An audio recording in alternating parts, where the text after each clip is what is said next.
Muchas gracias por estar aquí. Esto es Con los de Enfrente, un programa que cada semana preparamos periodistas de Milenio y El Universal y Milenio. Ante la ausencia de Héctor Zamarrón, que está de vacaciones, esta noche yo voy a moderar y me da mucho gusto saludar a David Aponte. ¿Qué tal? ¿Cómo están? Elisa Lanís. Buenas noches. Don Héctor de Mauleón. Señor, buenas noches. Maite Azuela. ¿Qué tal? Buenas noches. Y Carlos Marín. ¿Qué tal, Juan Pablo? Escogimos para empezar el caso Rosario Robles.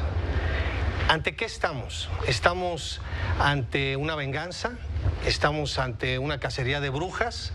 ¿O estamos ante la implementación de una nueva política pública que no tolera la corrupción y la impunidad? ¿Ante qué estamos, Elisa? ¿Yo? ¿Por qué yo? Empieza tú. Mira, yo creo que estamos ante un esfuerzo por empezar a jalar una hebra.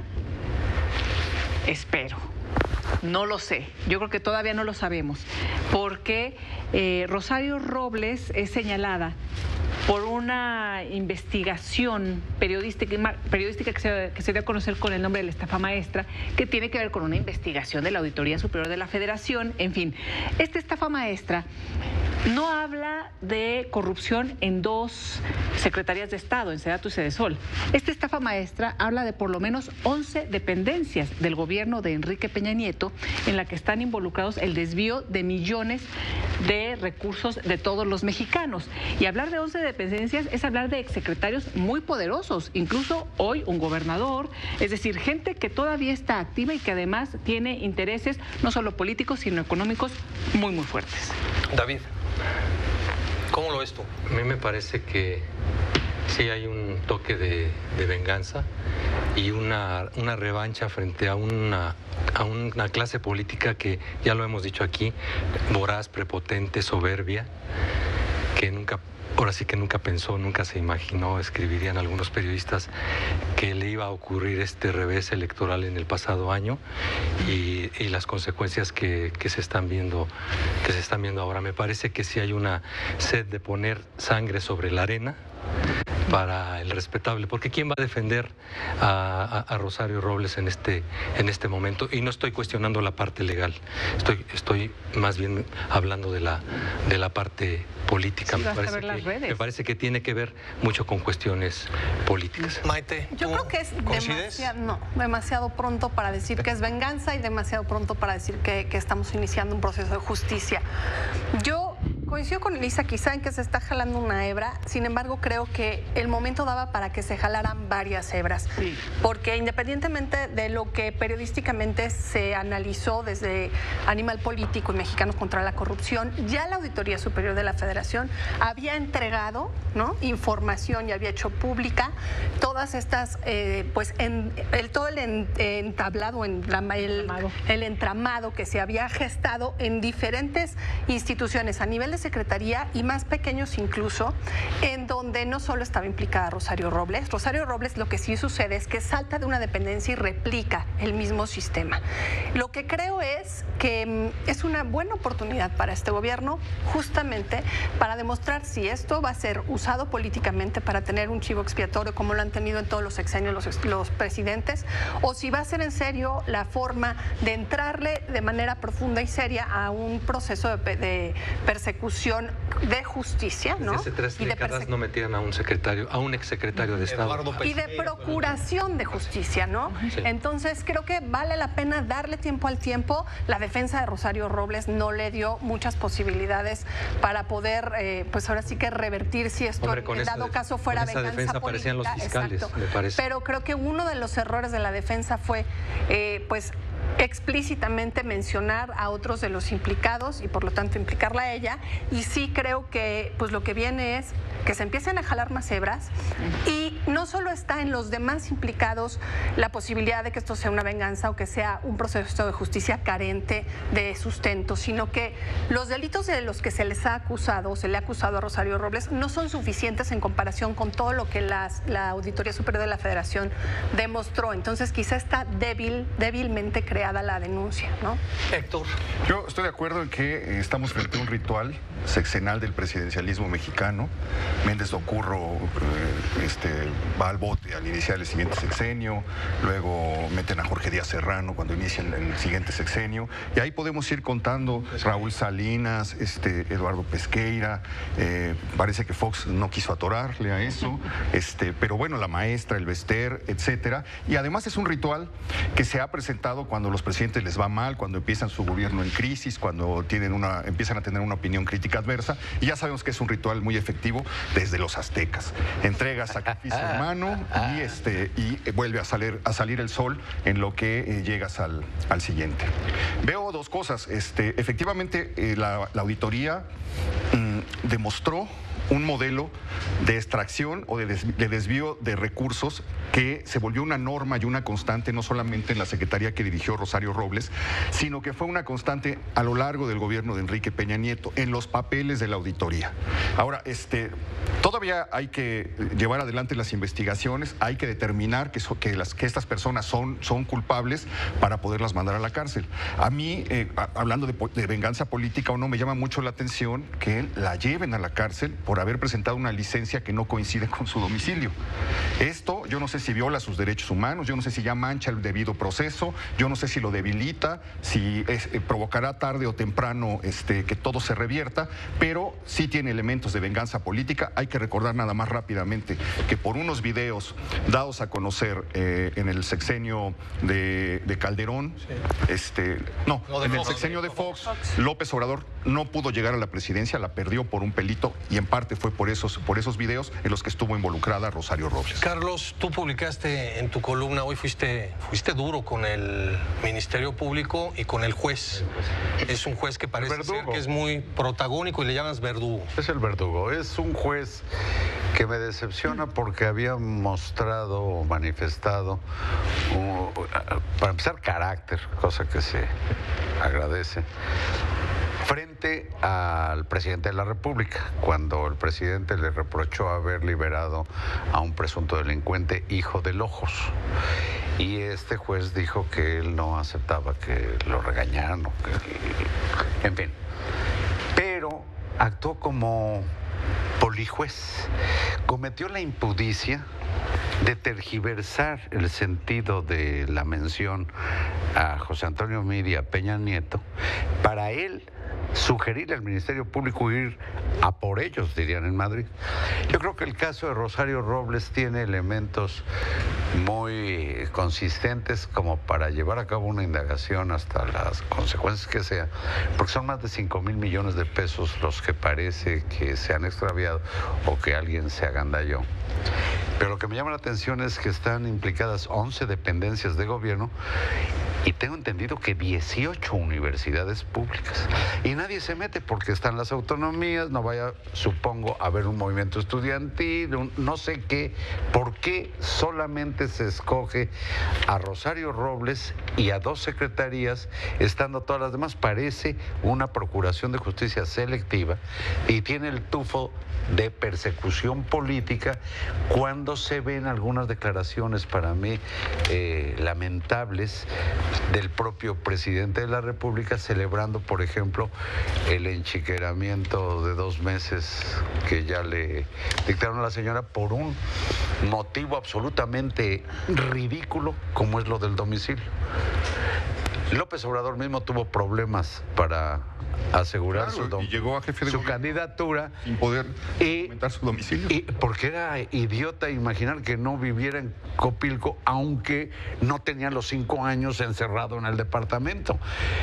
Entonces el juez cometió, ya con esto termino, no le dio crédito a los domicilios que aparecen en el recibo de luz y de teléfono, que muchas veces pesan más que los de la tarjeta del INE como domicilio. Sí. Eso parece ser solamente un pretexto, ¿no? Pero creo que también ahí juega un papel, o jugó, o estará jugando, a ver si no los quitan a los abogados, al primer equipo de abogados de Rosario Robles. No puede ser que en un juicio de esta naturaleza presentes inconsistencia en los documentos. No puede ser que el abogado, como decía Maite, esté implicando a otras personas, en este caso a Mid y a Peña Nieto, sin no querer implicar a su defendida.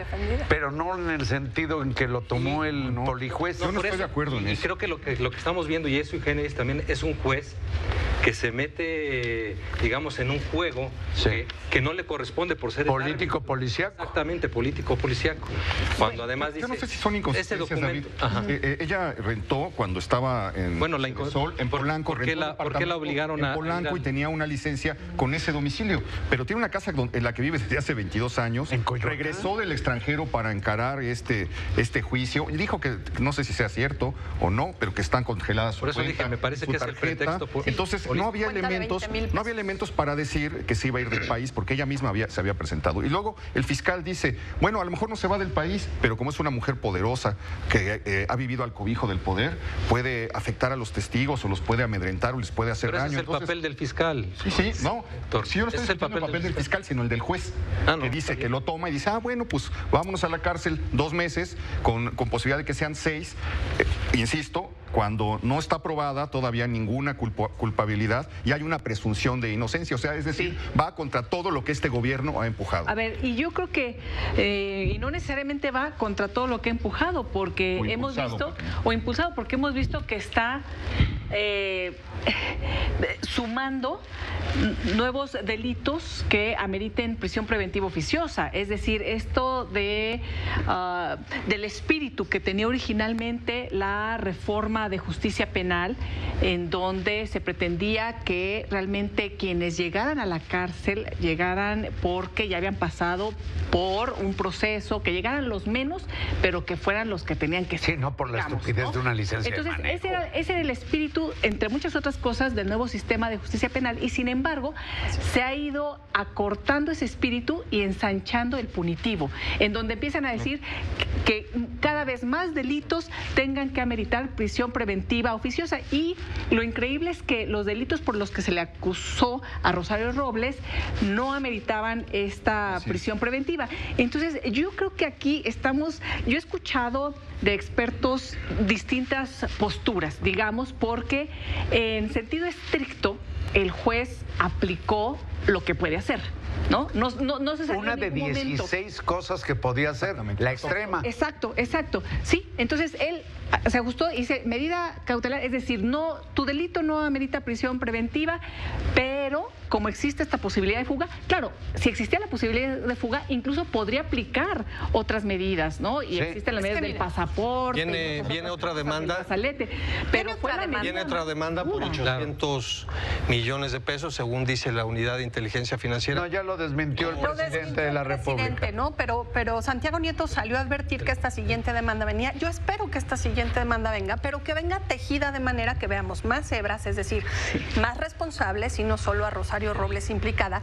Y creo que nos podemos detener en si el juez es un verdugo o no es un verdugo, si la prisión preventiva, así como está ya establecida, va a ser fallida, que ya lo habíamos advertido muchos, pero vale la pena que realmente revisemos si la intención es que todo este entramado de corrupción que se dio y que la propia auditoría de la Federación, que es en donde yo quiero señalar, quizá en la investigación de la Procuración de Justicia y que le corresponde a la Fiscalía, falta tiempo, pero debería ser suficiente para que quienes estamos en esta mesa sepamos que lo que la Auditoría Superior de la Federación dijo y sostuvo es suficiente para que entendamos que sí hay alguna responsabilidad por parte de Rosario y de los demás. No, a mí no me basta porque la auditoría se ha conducido políticamente también. A mí no me basta. La auditoría y fue el sexenio anterior, yo creo que entregó todos los elementos. Lo que creo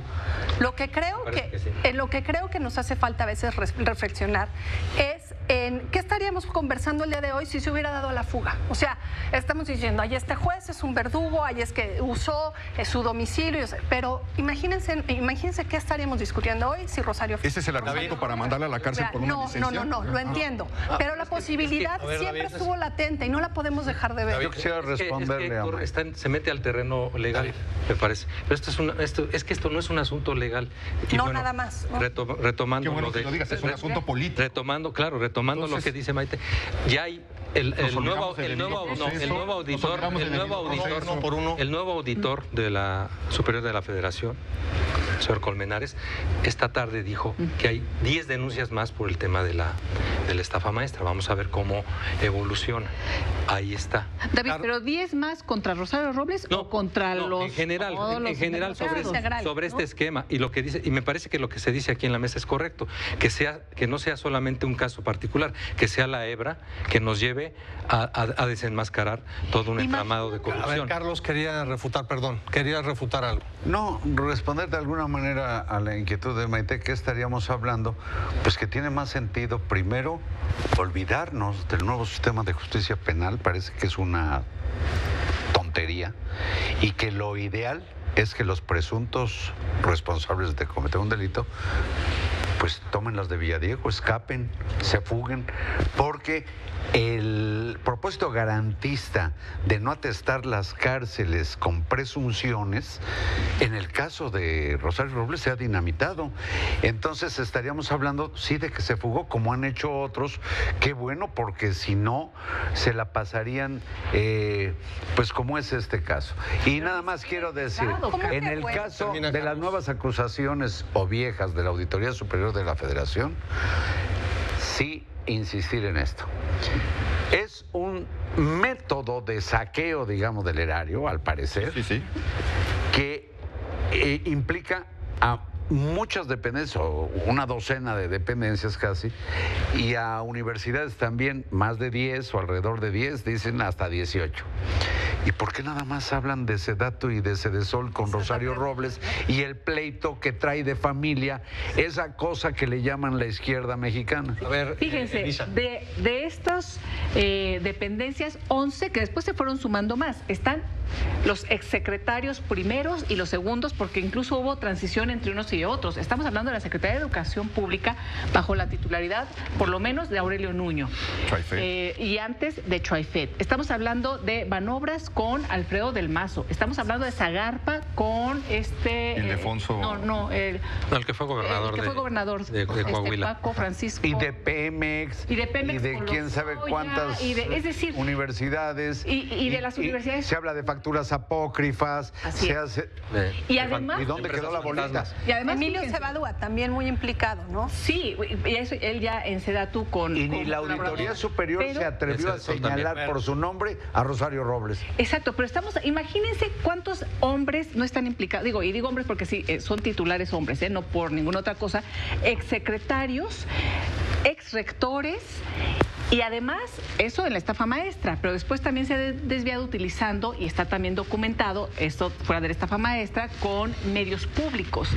Entonces también dependientes de gobernadores que ponen a sus titulares. Es decir, estamos hablando aquí de muchísimas personas, muchísimos hombres implicados. ¿No? Una última ronda para terminar.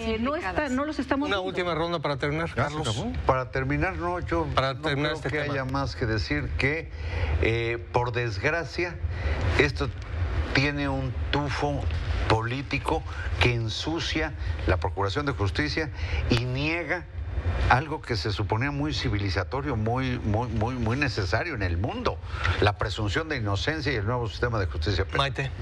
Yo creo que independientemente de que sí la decisión del juez está sostenida en un hilo muy delgado, cualquier detención a nivel de una exsecretaria de Estado puede ser interpretado como una persecución política, y eso es inevitable. Entonces, daría tiempo a que la investigación tome más elementos y se sostenga de las demás las denuncias. Rápido. No, yo siento que ya no dieron tiempo, que tomaron una decisión que va a ser fundamental en este proceso, porque, como lo decía, puede ser que atente contra los derechos humanos de Rosario Robles, porque atenta contra la presunción de inocencia y porque atenta contra el debido proceso, y porque pone sobre la mesa el asunto de que este gobierno no está procurando hacer justicia, está procurando lograr una venganza. Creo que López Obrador se tardó dos sexenios en lograr parte de su cometido de llevar a una de sus adversarias políticas a la cárcel, y esto tiene que ver también con el caso Ahumada, el caso Bejarano y las alianzas que hizo Rosario Robles posteriormente con el PRI. Ya nos vamos, se nos acabó el tiempo, pero siga con nosotros aquí. Tenemos otro tema calientito. Siga con nosotros aquí en Milenio Televisión, enseguida la información más importante del día, las historias más relevantes. Gracias y buenas noches, no le cambie. Ya tenía mi cierre.